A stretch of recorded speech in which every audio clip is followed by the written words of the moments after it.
Hello again, and welcome back to the second episode of the Old Code Podcast. I am your host, and I am today coming to you with just trying to provide some clarifications. In the last episode, in the introduction, I introduced to you the idea of desiring to pursue truth, goodness, and beauty. I wanted to provide some definitions on those things. It doesn't really do us any good pursuing them if we don't actually have any idea what we're pursuing. It doesn't really do us any good going north if our compass is broken. So I wanted to give some working definitions on what I mean by truth, goodness, and beauty.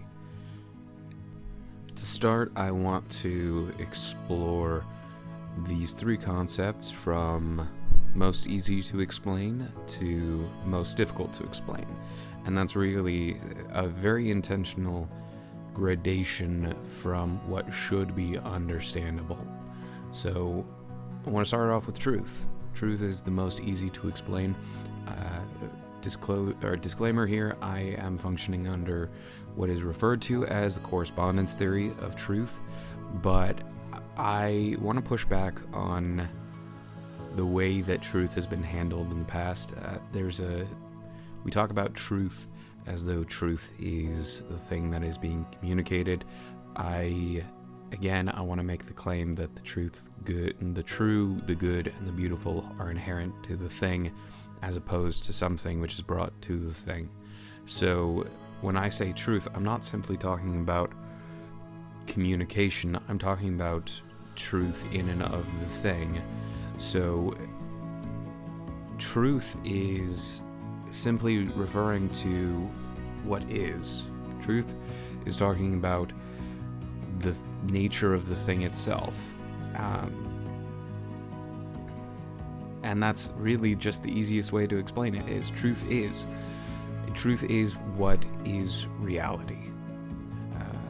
A truthful statement then is something which corresponds to reality, and that's what people have been kind of getting at for the past 2,500 years when they're talking about what is truth. It is I believe Thomas Aquinas defines it in terms of when intellect and thing are in accordance with one another, and that's a paraphrase. Aristotle basically views it as when one says something about a thing that is not of the thing, or when someone says something that is not of the thing, which is of the thing, that is a falsehood. When someone says something which is of the thing, which is of the thing, and then when somebody says something that is not of the thing, which is not of the thing, that is truth.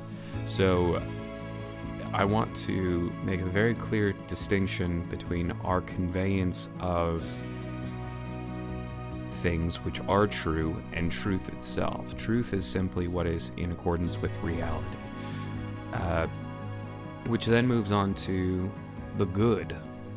Now, goodness, I'm going to define in overly simplistic terms as that which ought. So truth is, goodness ought. You start fleshing things out in more practical terms. So a rock is a rock because a rock is a rock. That is the truth of the matter. And I know that sounds a little oversimplified, but it is defined by its reality. Now, a rock is not a good rock if it barks. And so if a rock is barking, that's not a good rock. It's not doing what it ought to do. And the same goes for a limb. If I have a arm that is not working, I still have an arm, but it is not doing a good job at being an arm. And that's the rub of the factor. And again, it's hard for people to hear that, especially when they're dealing with the fact that there are a lot of people who are disabled, and there are a lot of people who are just having a rough go of it. And the fact is that doesn't mean that they are not a good person, or they're not good at being a person. They just got bits that aren't good at doing the things they gotta do. This also applies to positions. So a king who is not doing a good job at being a king is still a true king. They're still truly being a king, but they're not a good king. And then that goes into, there's a correlative principle between goodness and truth. So where goodness exceeds or excels, truth is more abundant. And I'm going to go back to the king image. When a king is a good king, he is a more true king because he is acting more in line with the truth of the nature of a king. You can say the same thing of any other position: pastor, father, wife, husband, doctor. If you are a doctor who is not good at your job, but you are still a doctor, you are still a doctor. You just aren't a good doctor. But just because you are truly a doctor doesn't mean you are the most true doctor. If I'm hoping that makes sense. So again, there's a correlative principle between these two particular ideas, and where truth excels, goodness will also excel. Where goodness excels, there will also be a correlative principle of more truth to the thing. So a cold fire is not a good fire. A cold fire is not a true fire. A bad judge, or a partial judge in terms of the law, though he is still a judge, he's not a good judge. And so he's not the most true judge. Now, this one then leads into the most difficult and most, I'd say, complicated idea to explore, and that is, what is beauty? And so the best that I've been able to come up with, because again, I want to steer away from the idea that beauty is found in the eye of the beholder. I don't want beauty to be seen as something which is only evoked in the person. Rather, beauty evokes a sense in a person. And there's different senses that beauty may evoke. It may evoke adoration, it may evoke awe, it may evoke wonder, all of these different, admiration even, all of the vowel words. But those things are not beauty. Those things are the experience of, those are the internal realities to the external reality, which is beauty. So beauty is the aesthetic expression of what is true and what is beautiful. And this is not always necessarily a physical aesthetic. It may be a practical aesthetic. It may be the way it plays itself out effectively. So when a painting is painted in accordance to that which is true and good, that is a beautiful painting. We marvel at the fact that Leonardo da Vinci was able to use his hands with such dexterity to paint a picture which we assume to be such a beautiful and accurate representation of a woman we refer, and the painting we refer to as Mona Lisa. That is beautiful, but just as much as that is beautiful, we also look at a mother being maternal and go, that is beautiful. And we recognize that it is beautiful because the truth of a position, the truthfulness of the position of mother is acting in a nurturing and kind manner. And then when a mother is then truthfully acting in that manner, that is a good mother. She is good at being a mother, which then evokes that understanding within the individual of that which is beautiful. It is the acceptance and viewing of that which is true and good, which is beautiful. So again, there's a subjective response to it, but that subjective response is bound up in a person's comprehension of the truth of the thing. So I will go with a car as an analogy. When somebody sees a well-tuned vehicle, when someone sees a car that is good at being a car, it goes fast, it handles well, all of the above, there is a beauty to that thing. And that evokes that sense of admiration and awe in the individual, because they're recognizing the truth and the goodness of the thing. And the truth and the good combine in themselves to form and basically elaborate on the beautiful. That which is true and that which is good is going to be beautiful.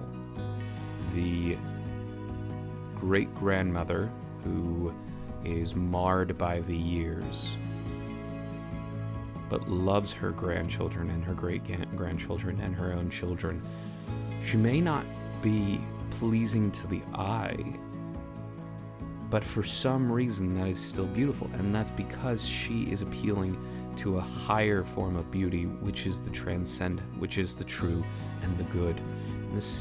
In the same way,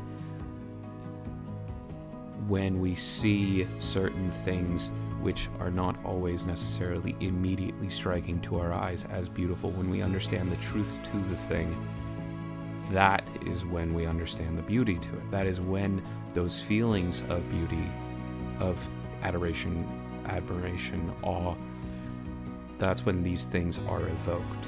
We're not talking about, oh, beauty is in the eye of the beholder simply because beauty is subjective. No, the subjective element is when one comprehends the truth of the thing, and when one recognizes the goodness of the thing. That is when beauty, the response to beauty, is evoked. There is a subjective element, but it is not subjective upon the person to bring the beauty to the thing. And really, that's one of the reasons why we want to push back on modern art and all of the above, where it's more so about the experience of the thing as opposed to the thing itself. It's more so what you bring to the experience as opposed to the inherent meaning of the thing. I could go on further, but I think I'll stop right there. I think for my next little bit of this podcast, I would like to explore the ideas of kind of the transcendentals of modernity. So where the classical formulation is truth, goodness, and beauty.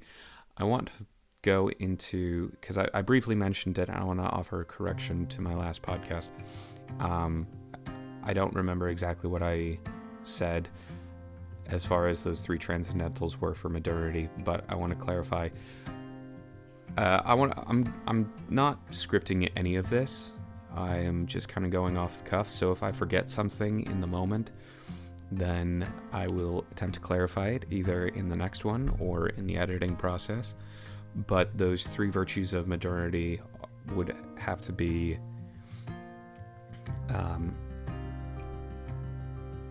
perspective, autonomy, and appreciation, which perspective correlates to truth, autonomy correlates to goodness, and then appreciation correlates to beauty. So it's, and I think I'll just save the explanation of that for the next podcast. But I hope that this podcast gave you a little bit more food for thought, a little bit more have a little bit more grounds to flesh out your own philosophy on how to live your life. And I hope that this podcast can give you a little bit more perspective on how to view reality. Like that, again, that's the whole point of this whole thing, is to be able to flesh out a more hopeful way to live, a more godly way to live, really. Because again, this is an exercise in hope, and this is an exercise in godliness, and this is a personal meditation. So when you're viewing the world, think about the true, the good, and the beautiful. Think about how a thing is truly the thing. Think about how the thing ought to be, how it is as it ought to be, or how it is and it needs to be more of what it ought to be. And then really take time to appreciate those things which are as they ought to be. Take time to appreciate the people in your life who are working to be as they ought to be. In any case, I will catch you guys next time. And if you have any messages or anything, I am still working on getting an email put together.